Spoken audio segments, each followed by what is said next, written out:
Alors, si tu es créatif, si tu es sensible, voire hypersensible, tu es peut-être même HP, c'est qu'il y a de fortes chances que ton cerveau soit constitué, comme on dit, en arborescence. Ce qui fait que tu n'as pas une vision linéaire des choses, step by step, les unes après les autres, mais tu as toujours la vision globale, la vision d'ensemble qui te dit l'univers est là, feu d'artifice, tout est possible, les limites n'existent pas. Et c'est fantastique parce qu'à partir de ce point de vue-là, on peut s'autoriser, on peut vraiment rêver, on peut vraiment s'ouvrir à toutes les dimensions de sa vie. Donc c'est une porte fantastique. C'est aussi un gros handicap pour vivre dans une société qui est conçue de manière linéaire et qui n'est pas adaptée à nos cerveaux en arborescence. Donc aujourd'hui, je te parle de quelque chose qui m'a énormément plombée, blessée, heurtée. Je ne sais même pas quel mot dire tellement ça a été un... Ah, voilà. Depuis longtemps, jusqu'à ce que je pige le truc et que là, cette caractéristique-là se mette au service de ma cause avec une énergie fluide et que tout se mette en place. Alors, pose-toi, accroche-toi et regarde si ça résonne en toi. Donc en effet, depuis toujours, moi je vois les choses vraiment sous tous les angles et je vois la grandeur des choses, je vois le potentiel et je vois pas ce côté limite, ce côté raisonné, ce côté progressif, linéaire, uniforme. Et c'est cool pour capter les idées et après pour passer dans la mise en œuvre, la réalisation, c'est beaucoup plus compliqué. Voilà pourquoi j'adore créer des projets d'aménagement, j'adore avoir les idées, j'adore discuter avec les gens parce qu'on a toujours un panorama global. Et par contre après pour faire les plans, faire toutes les planifications, les suivis de chantier, les achats, etc. Là c'est beaucoup moins fun pour moi parce que c'est rébarbatif. Ok? Et ça je l'ai subi. C'est comme si tout ton monde doit passer dans un entonnoir pour pouvoir être valable sur Terre, sur le plancher des vaches. Bienvenue dans le monde des terriens, on doit s'adapter. Donc comment on prend toutes nos idées et on les transmet sur quelque chose de tangible. Alors j'ai fait plusieurs vidéos sur comment canaliser sa créativité, comment la gérer, comment vivre avec.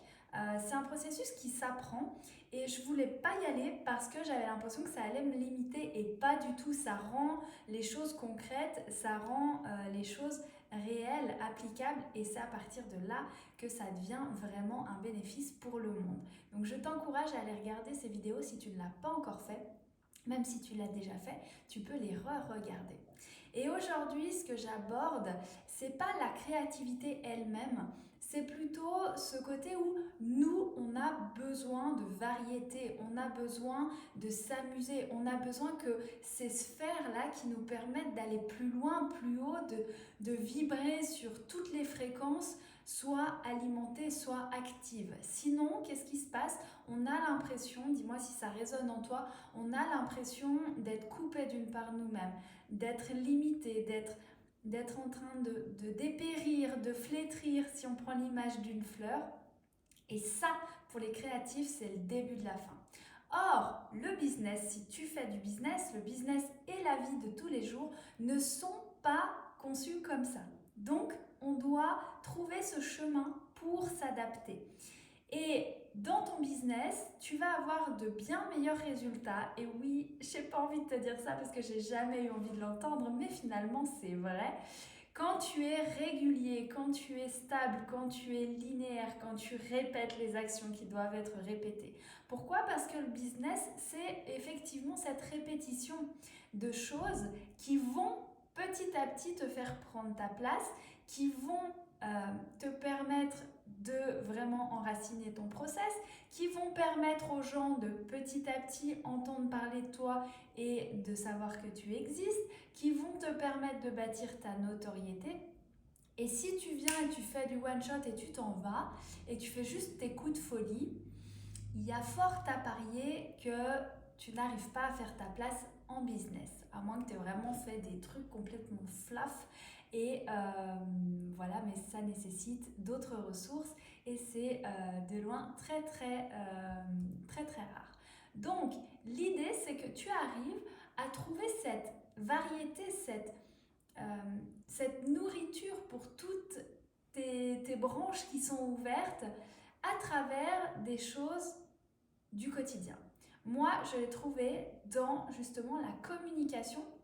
Je me suis dit, la routine, l'obligation, c'est de communiquer tous les jours ou presque.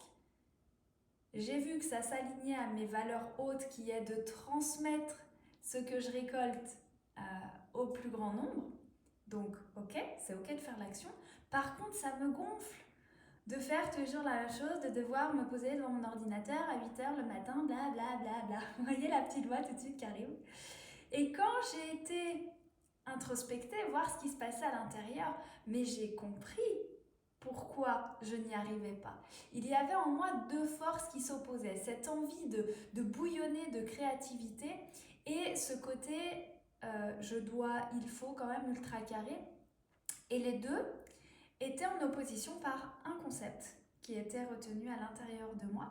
On a tous nos croyances, on a tous nos vécus, on a tous une fois quelqu'un qui nous a dit non, fais pas ça parce que c'est pas joli, c'est pas bien, tu y arriveras pas, non, si, tu dois faire ça, t'as pas le droit d'être comme ça. Et ça, on va l'intégrer, on va l'engrammer.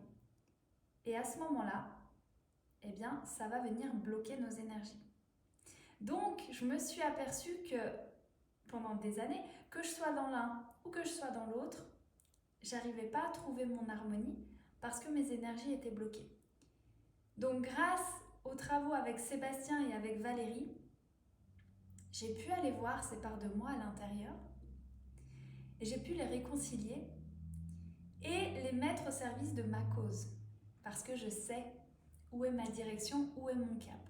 À partir de ce moment-là, tout a commencé à s'aligner et l'énergie, en fait, elle arrive et elle va naturellement intégrer ces deux aspects de moi et ça va ressortir d'une façon concrète. Donc c'est magique parce qu'aujourd'hui, ma créativité, je la mets dans ma communication. Donc la structure est la même, répétitive, et c'est ok parce que dedans, je m'amuse. Dedans, j'explore ma créativité. Donc vous voyez, cette balance de nos deux côtés est absolument essentielle. Hier, je regardais une vidéo super intéressante du prof mentor de Sébastien qui disait que le business est à la fois transactionnel, donc c'est du réel, de la matière, des transactions, de l'argent, des clients, du pragmatisme absolu à fond. Et aujourd'hui, on est dans un monde d'éveil, on est dans un monde soulful où on met notre âme, on met notre cœur, on met du sens, ça doit vibrer, on doit partager et ça résonne avec nous. Et pendant longtemps, on a cru que nous qui sommes soulful, n'étions pas compatibles avec ce côté transactionnel. Or, c'est faux, si on est venu s'incarner dans un corps humain, qu'on est là, comme je disais, sur le plancher des vaches, eh bien, bienvenue au club des terriens, prends ça, mets ça là-dedans et ressors quelque chose qui fait cartonner tes idées. Faire du business avec ses idées, c'est ni plus ni moins que ça. Vendre, c'est mettre au service d'eux, c'est servir. Vendre, c'est échanger avec les humains.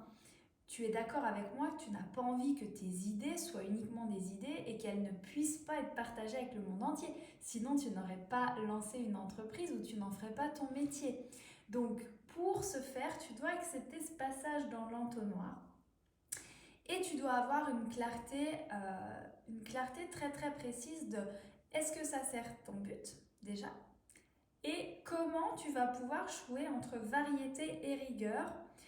Moi, typiquement, j'adore aussi me dire que chaque année, j'ai une activité, un loisir différent. Voilà, une année, je passe mon permis moto, une année, je fais du golf, enfin, j'apprends le golf, une année, voilà, je fais de l'escalade. Et du coup, je rencontre différents univers et là, je suis toujours en train de découvrir et je suis toujours en train de sortir de ma zone de confort, mais il n'y a pas d'enjeu, donc c'est fun. Et finalement, ce qui se passe, c'est que je rencontre de nouvelles personnes et j'agrandis aussi mon réseau professionnel. Ça, je ne l'avais pas vu venir, mais ça me permet de dire, oui, j'ai un travail où je dois avoir les pieds sur terre, je suis régulière, je suis assidue, je suis là pour mes clients. Et savoir que je suis là pour vous, pour mes clients, ça me donne le ok, je me pose. Sinon, je ne me poserai jamais. Donc, je sais pourquoi je le fais. Je sais pourquoi j'endure ça. Je sais pourquoi j'accepte de me couper de toutes mes antennes à certains moments et de dire là, je fais descendre dans la matière. Là, ça doit être clair, net et précis pour la personne qui est en face. Sinon, je ne vais pas pouvoir l'aider, je ne vais pas pouvoir l'atteindre et du coup, ça n'aura pas d'impact. Donc voilà, trouvons chacun de nous une manière de vivre une pleine variété, une pleine créativité qui va nous permettre d'alimenter notre âme, d'alimenter notre cœur, d'entretenir justement toutes ces belles choses qu'on a à offrir. Et en même temps, soyons conscients que ça va passer par des actions répétitives, par du carré, par de la structure, par de la matière, et que les deux sont vraiment nécessaires et magiques. Et quand vous avez les deux, et bien là, vous êtes dans la direction d'un business florissant. C'est comme quand vous aménagez un espace. Au début, vous partez avec une vision avec 8 milliards d'idées au minimum. Vous avez tout ça qui vient, qui passe, qui gravite, tac, tac, tac, et tout d'un coup, c'est le moment de le faire passer dans le concret. Donc là, on prend des plans, on se rend compte que sur un plan, on ne va pas pouvoir tout mettre, on fait des choix, on aligne les choses, on vérifie les données, on regarde que ça s'ajuste dans toutes les sphères, dans le budget, que les délais, que le volume, l'espace, etc. Et à la fin, vous arrivez avec vos idées qui ont pris forme dans la matière, avec un canapé, avec une table, avec un revêtement sur ce mur. Donc, dans votre carrière, c'est exactement la même chose. Autorisez-vous à vibrer de vos idées, parce que ça, c'est vraiment l'appel de votre âme. Et après, à engager ce processus pour avoir un produit fini, tangible.